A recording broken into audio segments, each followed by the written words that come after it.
All right, thank you, Hannah. Today is November 19th, and we're going to call the Pownell Parks and Rec Committee meeting to order. I'm Jennifer Boucher, and I also have with me Nathan Fowle. Brian Pappas. Seth Jenkins. and welcome, Seth. This is your first meeting as a new member of Pownell Parks and Rec. So if you'd like to give us a little information about your background, it'd be Sure. So I live in Pownell, on Snake Hill Road. So in North Pownell on the right contiguous. Right by the close- forest. Pretty close to the forest. I mean, not contiguous to it, but I've definitely been up in the forest. Part of the reason why I was interested in joining was because I have explored large sections of it and I'd like to be involved in seeing it become more of a community asset. great. Lived there for about 3 years. My daughter goes to Mount Anthony High School. My wife teaches at Pownell Elementary. She's a fifth grade teacher, Pownell Elementary. I work for the Berkshire Regional Planning Commission. So I'm actually a town planner. Wow. I do a lot of this kind of work for Berkshire County. Mhm. So I'm involved with open space plans and master plans for Berkshire County communities. Right now, I'm working on the Lanesboro master plan for Berkshire Regional Planning Commission. Nice. But I'm not really familiar with Vermont laws or, requirements in Vermont, but hopefully I can be an asset to the group. Great. And I've done that for a few years, but I spent most of my career as a high school special education teacher at Hoosick Valley in Adams, Cheshire. Oh, nice. Okay. That's sort of my background. Great. Well, we're thrilled to have you join as a member and look forward to working with you on the town forest and all things Parks and Rec. Sure. All right, so I will entertain a motion to approve the agenda. I'll make a motion to approve the agenda. A second. I'll second it. All those in favor, say aye. Aye. Aye. I circulated the October meeting minutes. I don't know if everyone's had a chance to review those. Good. Yeah, I'll make a motion to approve the minutes. We have a second? I'll second it. Any discussion? All those in favor say aye. Aye. Aye. Aye. Okay.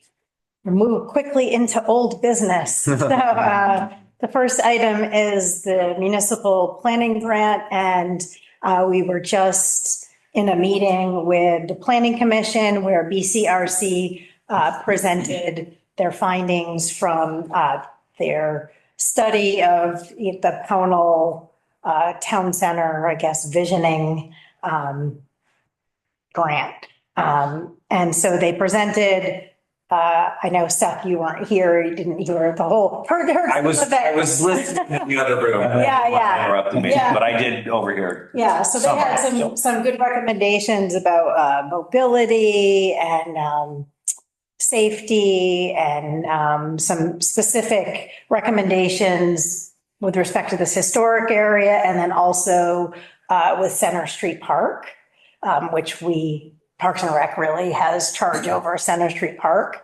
So some recommendations, which they'll provide the final report in December, but looking at a community space like an amphitheater and a pavilion.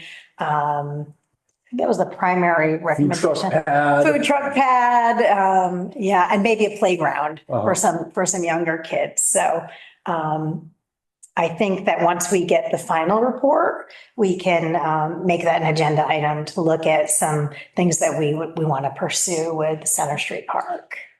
Yeah, I thought their water fountain idea ties into the bike path that's go by. It's like, we could tie that right into there to make this a pit stop for Definitely. refill your water bottle. That was a good idea. Body. Yeah. I've also Picnic seen tables. sort of similar posts that'll have a couple of useful tools for adjusting your bike seat or tightening this or that, a little sort of bike maintenance station. Yeah.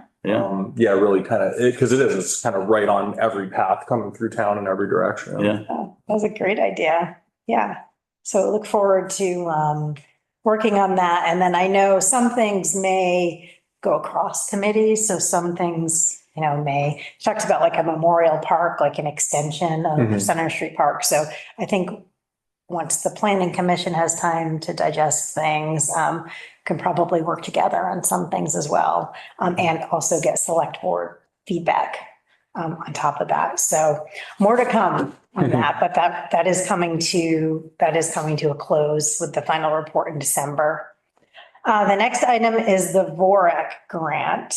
Some updates on that. So I think Nate, if you want to provide any updates on that, I know you are very, very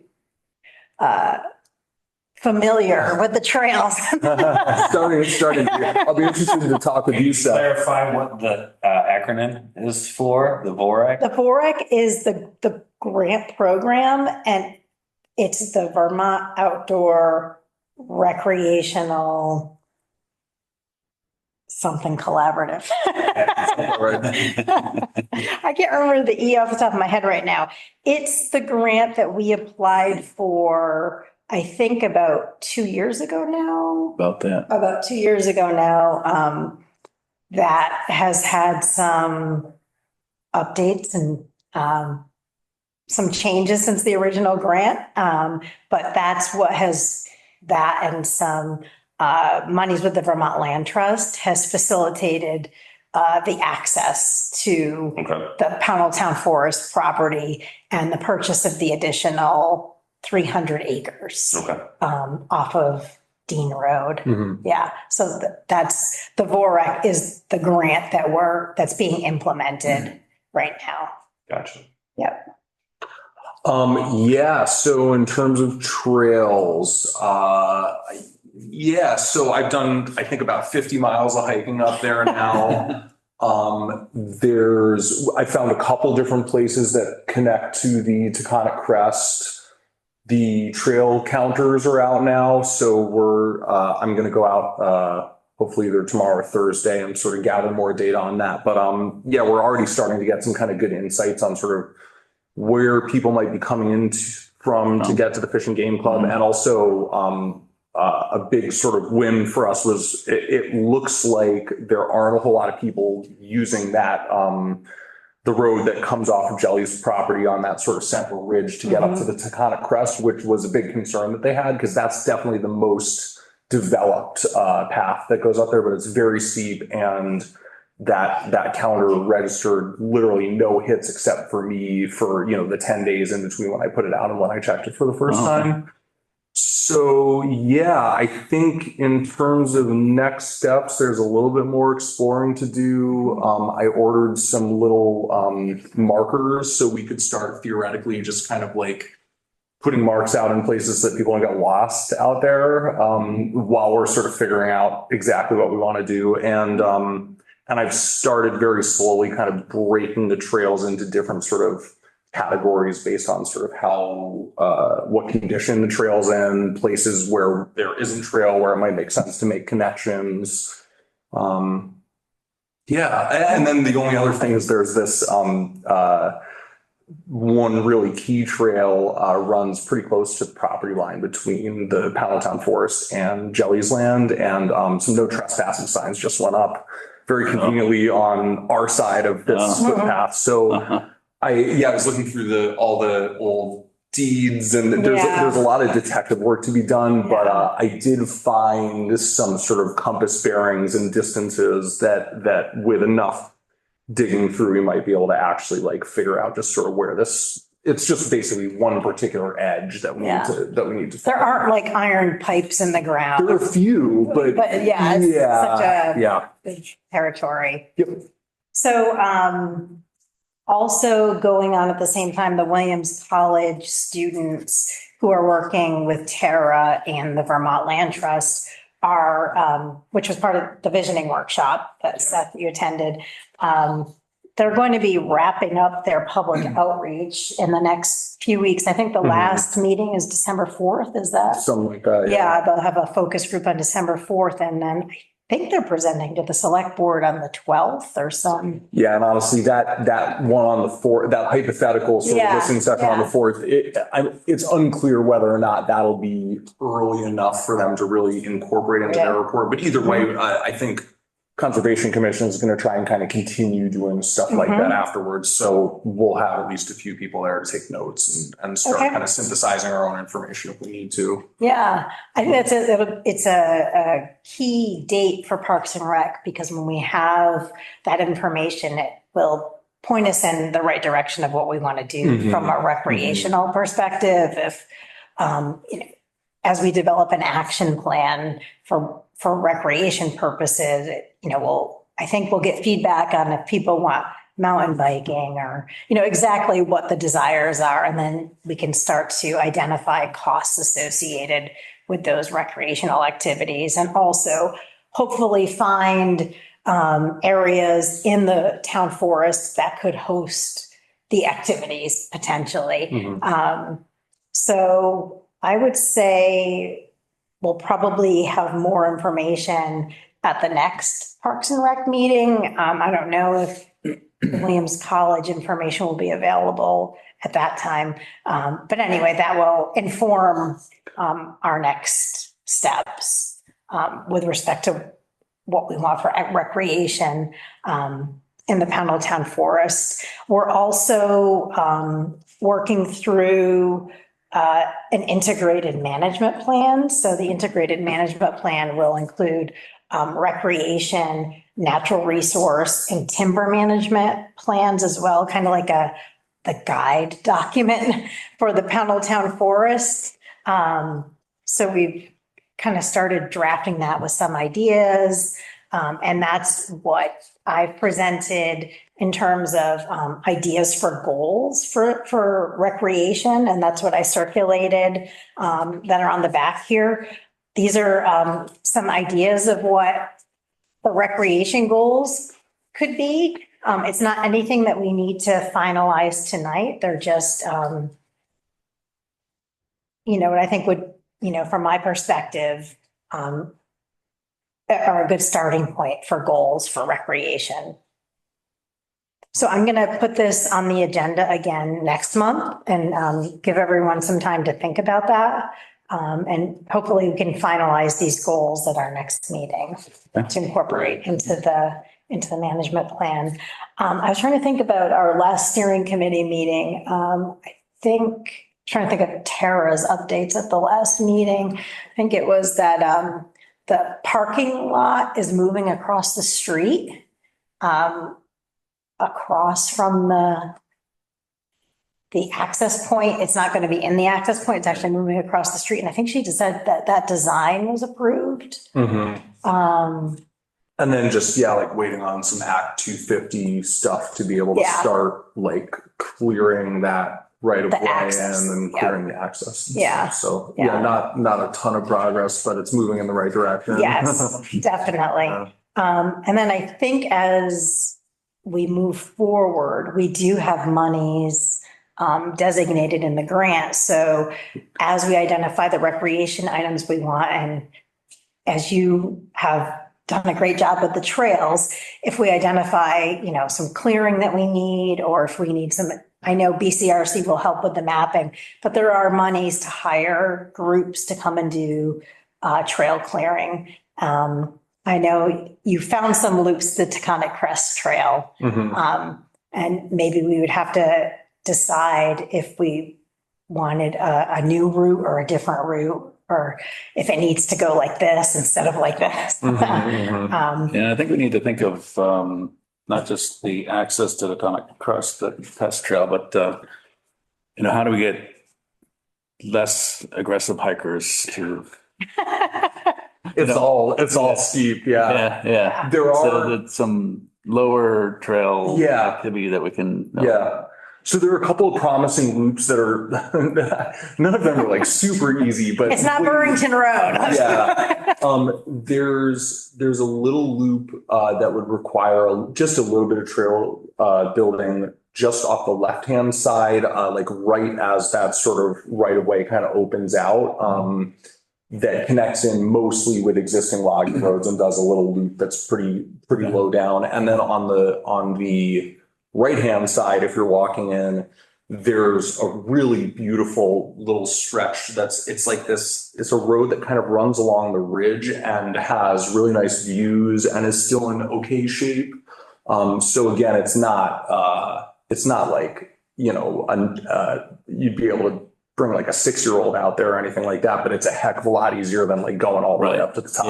Yeah, exactly. So yeah, there's a few little loops and I think those are the ones I really want to start just putting marks on trees, just because once the snow starts falling, it's gonna be harder to find them. Right. So that people can go out there and explore a little bit in the woods without just getting completely lost. Yeah. Yeah. I would, I agree with your sentiment that we want to be able to offer different levels, skill levels of hiking. I'm happy to show you the map I've got after the meeting if you want to take a peek Okay. at it. I Yeah, can for show you sure. what I'm thinking. Definitely. Yeah, it's great. I can. Need a 60-year-old overweight like me. We'll have something for you for sure. And honestly, that main logging road that just goes right up the center is really gorgeous. Oh, yeah. And that also gets steep eventually, but you can make it almost all the way to the fishing game club without having to like crawl on your hands and knees.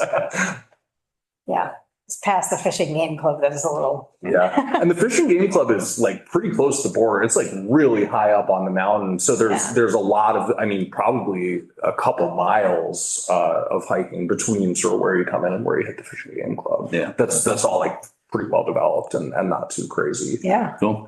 it's great. Any other questions or anything else on that? Now that, Who manages the fishing game? Because I did hike out to it the other day and saw it. I walked down to where the building is. I figured it was probably private property, but No, Not it's sure. not private property. It's public. It's managed by there's like I think 3 or 4 people that are like members now. That's it? And some of them are people who've been members since they were like teenagers. Like some of them are the guys who actually built that cabin back in like the 1970s.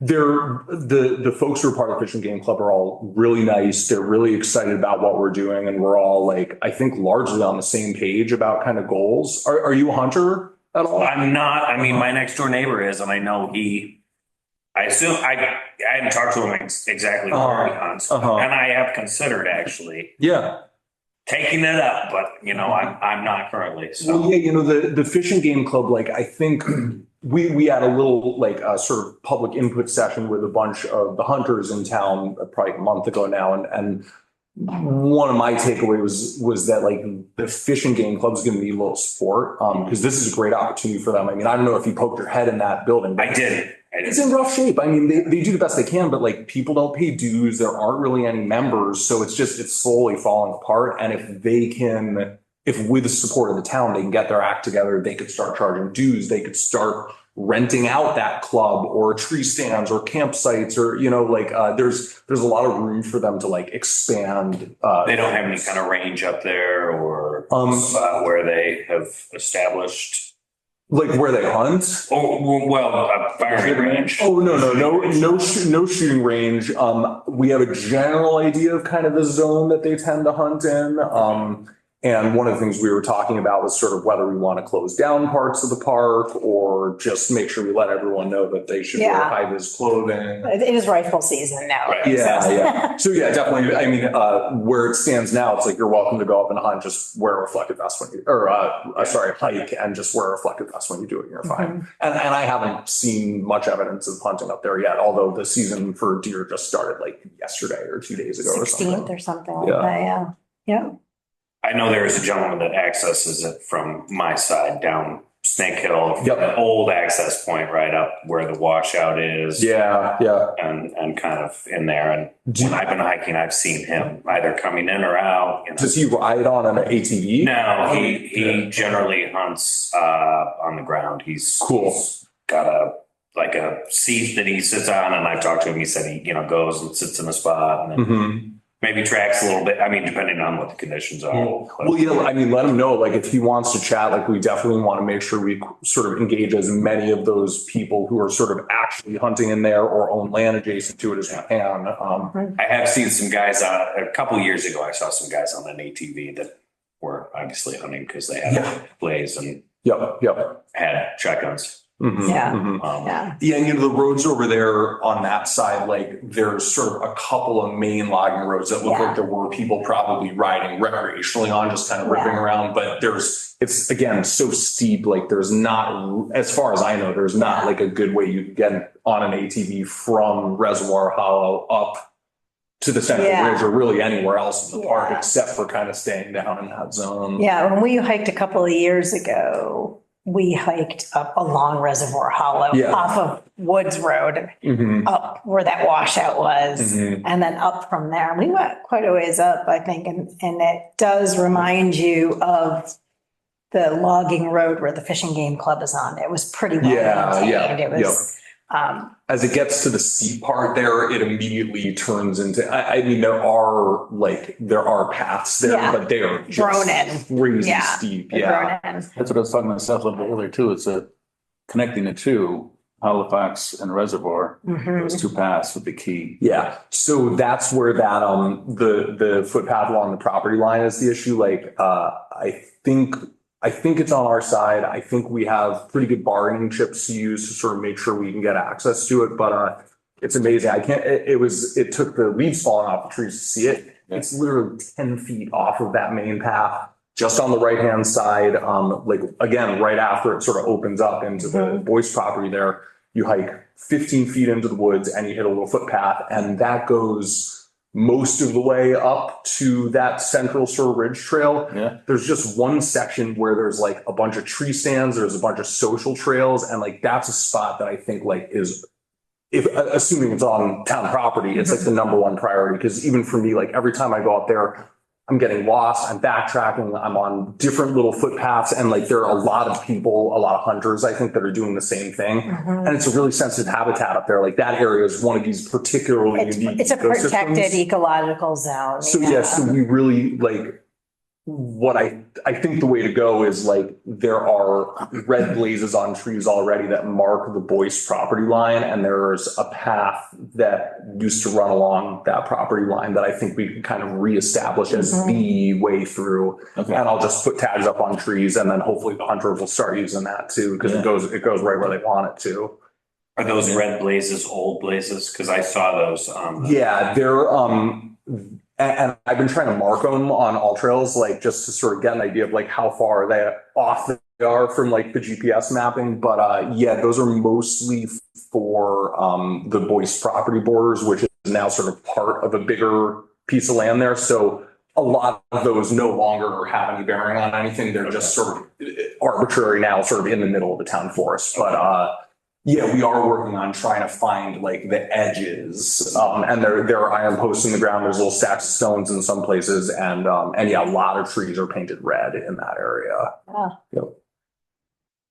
It's really interesting, actually. Yeah. It's cool. I mean, if we can get that, like if that footpath works, that's kind of the key that ties the whole thing together. Cause then, yeah, you only have to hike halfway up the mountain instead of all the way up to get to the other side there. Yeah, I'd like to actually take a hike up there sometime with you guys. Yeah, definitely. Well, yeah, I'm going to be out there a lot, and I'd love to take you up this trail once we're sure that Jelly isn't going to shoot me or whatever.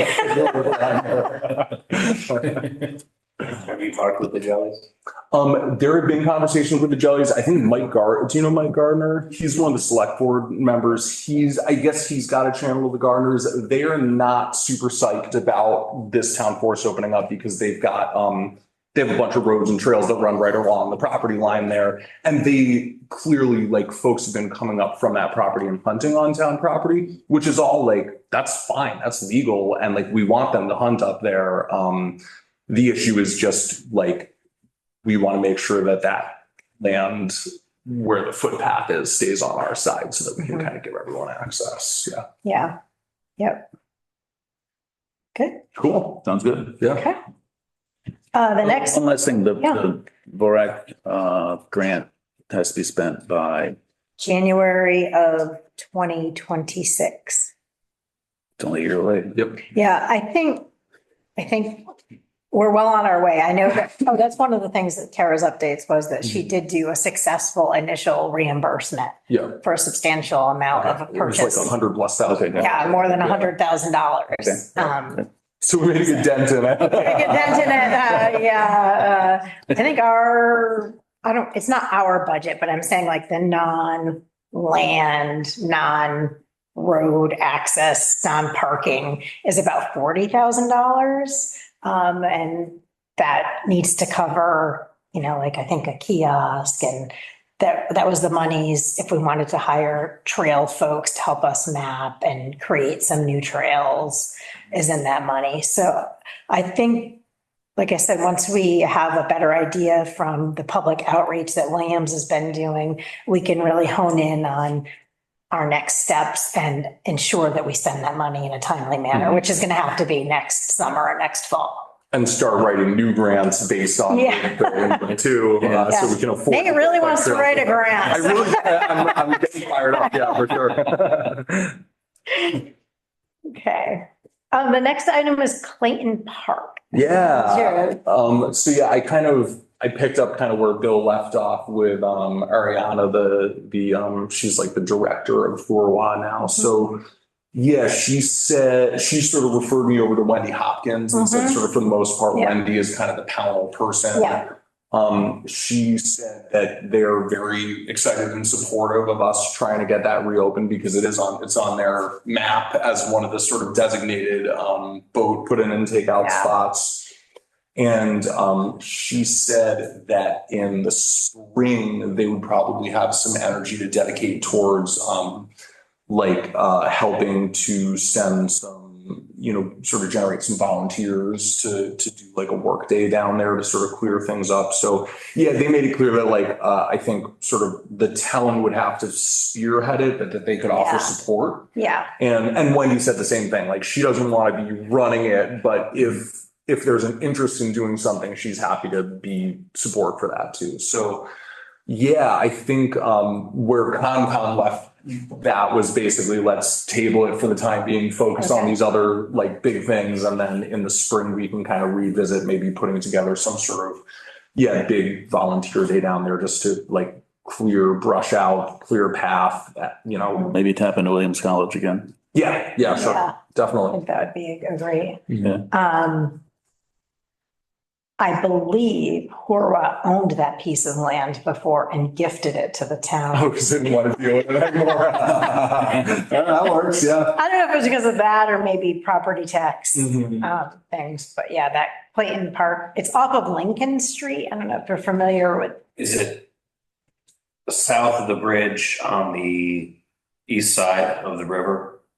It's on the east side of the river. It's near the library. Right. Yeah, so you don't go on the other side of the, I'm trying to get my bearings. It's on this side of the bridge. You take there's a lane that goes down. And, okay, yeah, I'd taken out there. There's no way you know where it was. Like there's no sign, there's no like parking. It's just like a chunk of woods along the road that the town owns. Yeah. But yeah, I guess people like to fish over there. Yeah. So we want to just get them access. Yeah. I think we were talking about, or the suggestion was maybe to have a parking space or two dedicated there and potentially, I know that it floods there. You really can't have anything permanent there because of the flooding that takes place. I don't know how regular that flooding is, but I know it has been flooded before and just, so, I don't know, like a picnic table, I don't know, something to recreation related. But also some wayfinding or signage so that people that do takeout, that's a takeout, right? Yeah, it's a takeout. Yeah, you get a really short ride if you put it there. Down to the dam, that's about it,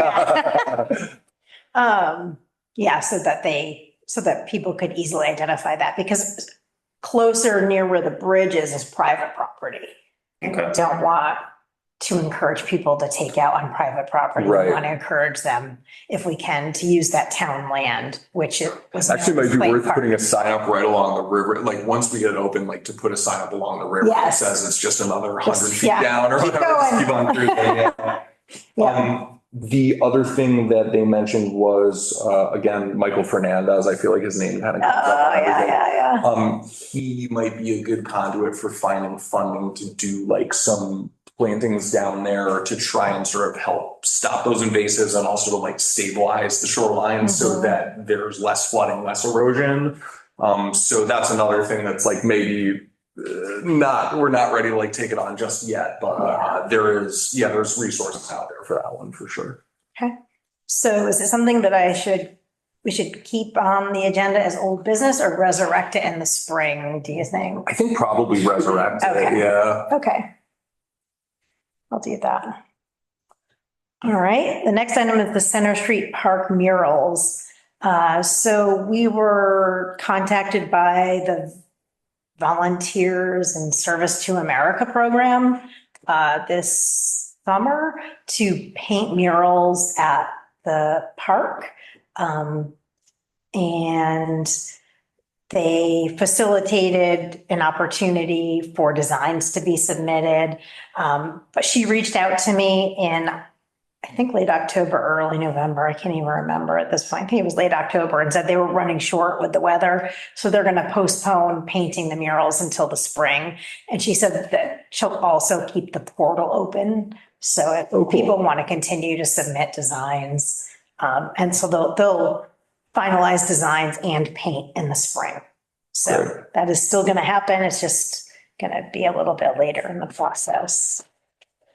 The next item is the holiday tree lighting, which is Saturday, December 7th at 4:00. So Parks and Rec's role in that is we are responsible for adorning the tree and lights.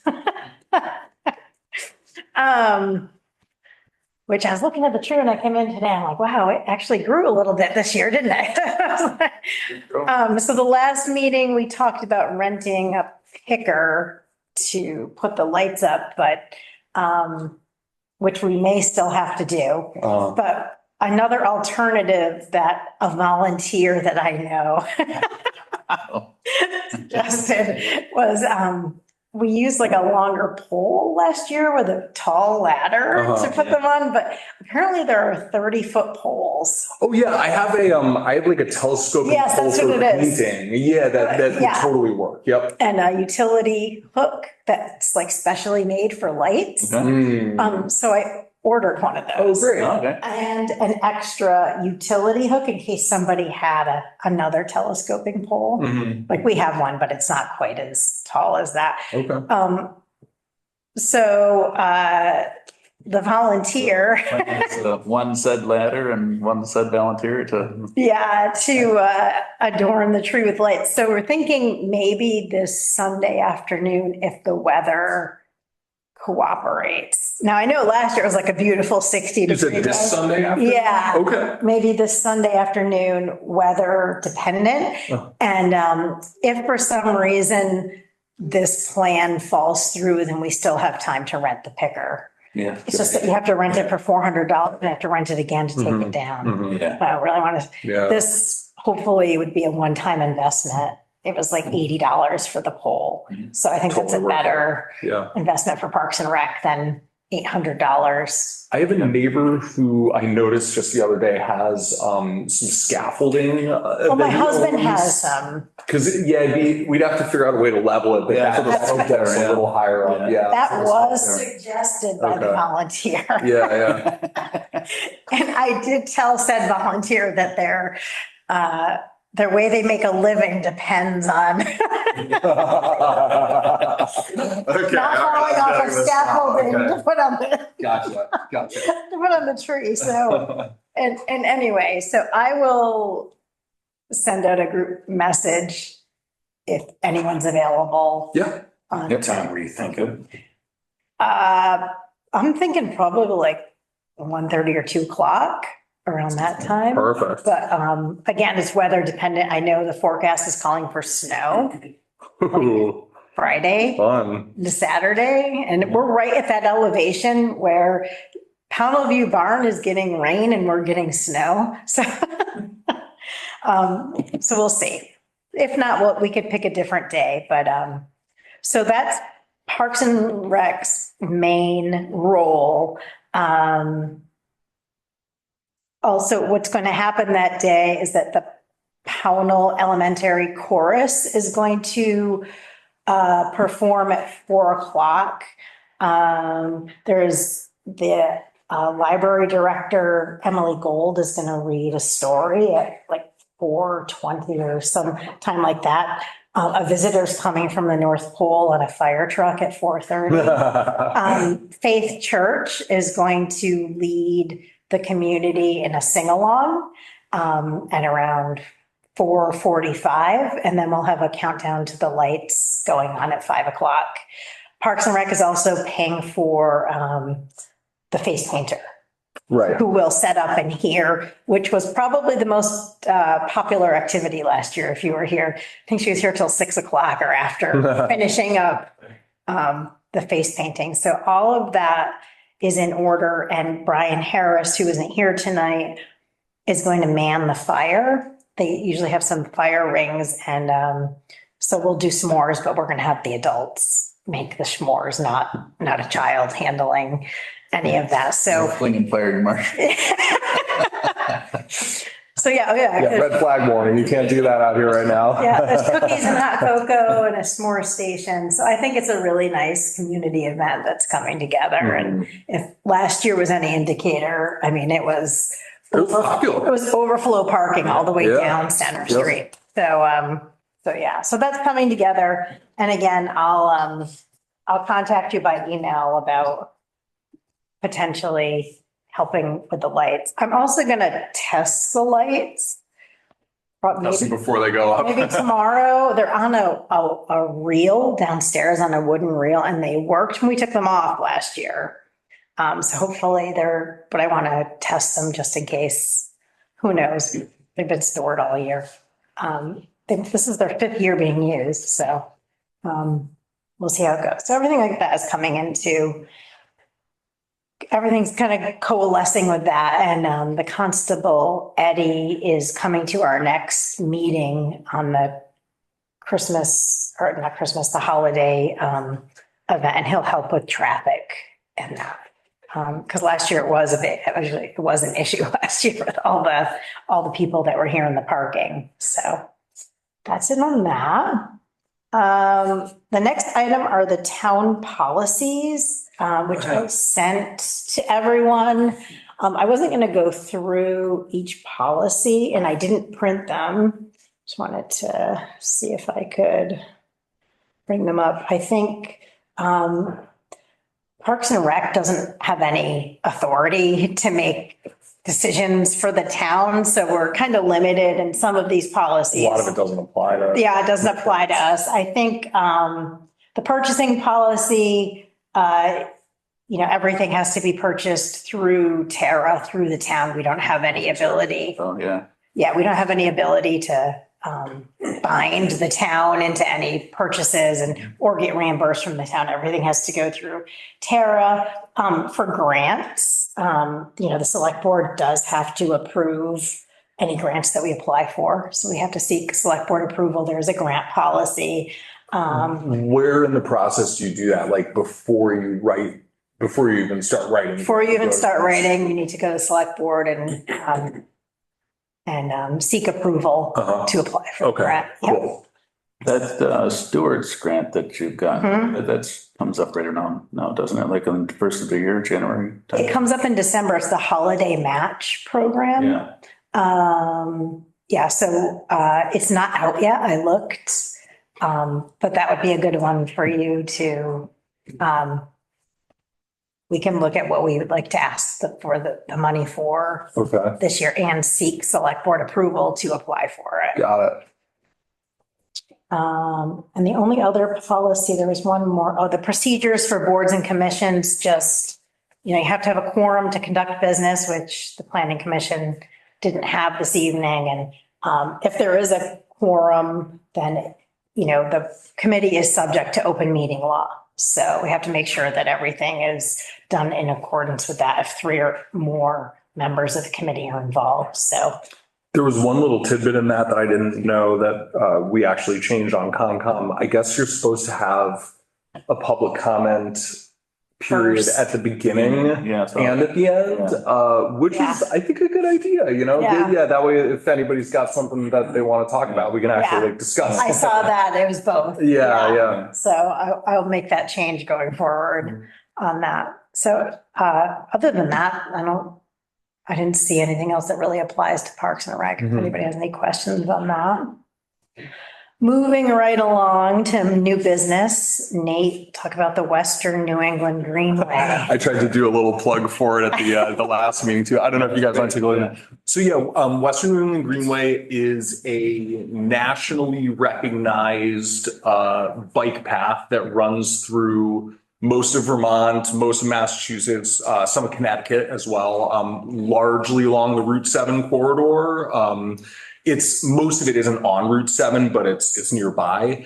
And so they're sort of making a push basically to try and get towns to put the Greenway into their planning documents and their sort of the town plan, so that we can start to sort of raise money for improving the infrastructure sort of around the Greenway. So luckily this Center Street thing, like really, it's exactly what we need. And you know, the current alignment for this Western New England Greenway is based on a bunch of really cool sort of data mining that they did to sort of measure road stress. And basically the one section they're really concerned about in town is coming off the Barber Pond Road, getting over to Burrington Road, which is exactly where this thing is going on. So I think it dovetails well with the Center Street redevelopment plans and also the, I mentioned the trolley path committee in Bennington. They also have sort of largely abandoned the idea of trying to get trolley trail sections in Powell because there's just a lot of opposition and a lot of concern about eminent domain and whatever else.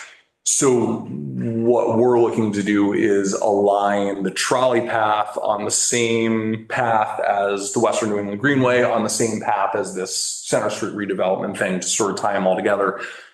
If we can get it into our planning paperwork, folks at WINEG can give us money to put signs on. So it's free. If we can, all we have to do is get the select board just to say that they want to like pursue sort of making this visible here. I don't know if you guys have noticed, there's actually, I think just recently some signs for this one up in Williamstown along Cole Avenue. There's a WINEG sign now.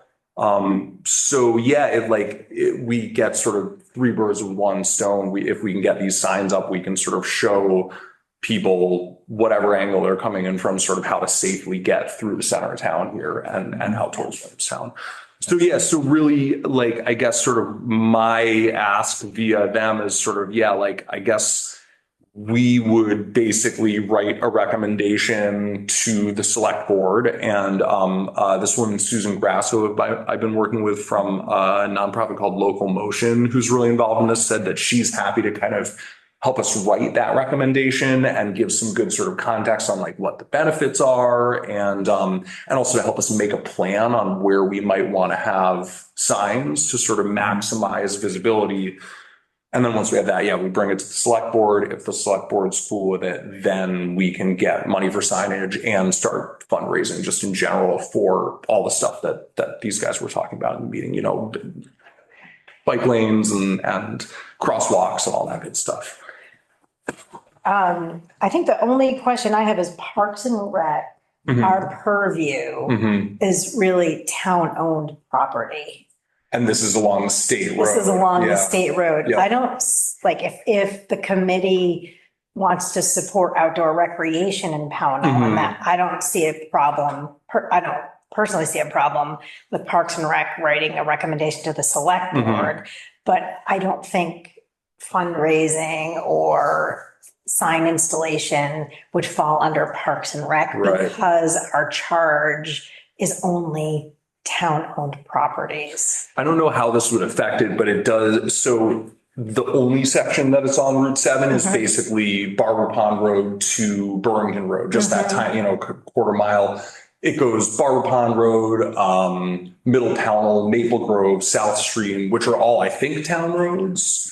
Oh, yeah, those are town roads. Yeah, and then on the other side, it does Burrington and then back to Route 7. So there are sections of it that are sort of maybe a little more within our purview than that sort of central section there. So yeah, and in terms of fundraising, yeah, I mean, it could be trolley path people, it could be sort of other sort of groups, but yeah, I think Susan was just really stressing that, like, in order to do, yeah, this could help us justify doing a lot of traffic calming things and other things in here, just sort of as further sort of ammunition towards, like, this is something that's important, this already exists. People are already using this anyway, so there's a lot of good reasons to try and kind of improve safety along that section there. And yeah, I think luckily, at least the signage we can get for free as long as the select board's in there. And that's honestly, like, that's kind of all we need to do in the short term. And if we do that, then we get sort of the Winegg connection, and also we get the trolley path connection all the way into Williamstown, which would be really cool, sort of secondary benefit. Yeah, and then eventually, how do we get ourselves into the pamphlets as a? I looked on their website and I looked at all the different things, and there was no mention of Pownell. Well, yeah, so Susan was saying that sort of she's involved in that process. They've got this interactive map on their website that has all these cool, like, shops and businesses and amenities for a bunch of other towns. So if we can kind of come up with what we would want to have on there, that's something that sort of in conjunction with getting signage up, they could sort of add our stuff into the map. Yeah. Which could, have sort of. Park is a perfect place to stop and rest and Yep. sit at the picnic table, refresh your water and. Yeah. And they're looking for places where we could have info up in local businesses. If there was a kiosk, down over here or something, we could put some of this info up. So yeah, they've just, they've done a ton of the groundwork for sort of like making this visible, and all they need from us is just basically permission to put these signs up. Yeah. So yeah, I think it's a really worthwhile thing to do, personally. Yeah. Yeah, for sure. Anybody else have any input or? I looked a couple of years ago at the proposed trolley path. I haven't kept up with it. I mean, I'm aware of what's happening in Massachusetts with the Asheville Dakota. And the Adventure Trail connecting North Adams and Williamstown. Yep. I heard a little presentation on that from Nick Russo. I work with Nick. He's two cubicles over. Okay, cool. Yeah, so he shows up to these trolley path meetings too. So really what that group is one of the things that group is working on right now is Fuller Road, which is, I think, technically still in Bennington, has sort of a west and east right now. Yeah. But Bennington still owns that Woods Road. And if we can clear a path through there for people to walk, the trolley trail drops off on Fuller Road right off of Route 7. You could take that little path across to Middle Pownell, and then you're on the Winegg bike trail from there. Kind of near the Apple Barn, right? Yeah, it's a little further. It's actually kind of closer to where like Carpenter Hill and Monument Avenue go off Route 7. It's on the opposite side of the road. It's a little dirt road, and you just drive halfway up, and you'll see it. The trolley trail just kind of goes off to the left-hand side, and it's cleared and totally walkable from Fuller Road all the way to downtown Bennington. Like, is that right? Yeah, it's beautiful. It's really worth checking out. It's awesome. I'm gonna have to go there now. Yep. All right, so I will entertain a motion to work with Nate and Susan to craft a letter of recommendation to the select board. I'll second. Great. Do you want to make the motion? Oh, yeah, sure. I'll make the motion. Yeah. Right. I thought you were making a motion. I don't listen very well. Well, that's it. So Nate made the motion, Brian second. Is there any discussion? All those in favor say aye. Aye. All right. Cool. So I'll work with Susan on that between this meeting and the next one, and then hopefully I can send something out to y'all a little before the next meeting to look over, and we can kind of make a decision if we want to go ahead and send that over to the select board. Sounds great at that point. Yeah. Great. Awesome. It does it is interesting that it does align with the presentation from Oh, it's VPR. so You know, great. like- It's just, it's there, we have so many great reasons to try and raise money to do work kind of right in this. Yeah, yeah. And yeah, it's just such a huge safety thing already. There's so many people that walk and bike along Route 7 as it is now. And even just signs that say, hey, there's going to be people walking here would be an enormous improvement over what we're currently doing. Yeah. All right, in terms of next meeting date and time, so we are looking into December, which is going to evaporate. So I think the Concom is December 10th. Yes. Yep. Correct. Is that at 7 PM? Wait a minute. Hang on. Why don't I have it on? Are you all typically a Tuesday night meeting? Typically Oh, yeah, there it is, yeah. Tuesday. Yeah. So Conservation Commission is 7 to 8 on that Tuesday, the 10th. Yeah. Yep. Would we want to try to do the 10th at 6 PM? So 6 to 7. 6 to 7? I will be out of town for that. I'm gonna try and zoom into the meetings. Okay. But yeah, I won't be around. I would also Zoom and I mean, I would not. Okay, I mean, we could try the 17th. I would be away for either one. I'll Okay. have to Zoom in either case, so. Okay, I would be back for the 17th, or I could do, I'm leaving on the 6th, so I could do Tuesday the 5th also before I left. I don't know if that's any different for you. Tuesday's the Seth. 3rd. Of December? Yeah, Oh, sorry, Thursday the 5th. It's a T, but Oh, not okay. Tuesday. Yes, All right. Thursday. okay. So I can pencil us in tentatively for the 10th at 6 o'clock and we can touch base beforehand. Okay. And in between then, I will communicate with you about the tree. Cool. Yeah, happy to help set up. I won't be there for the actual thing, but yeah. All right. Hannah, is there any public comment? No, nobody's. All right. With that, I'll entertain a motion to adjourn. I make a motion to adjourn. Yes. Nice job. All right. Congrats. Second, Second. any discussion? All those in favor, say aye. Aye. Thank you very much. Thanks, guys.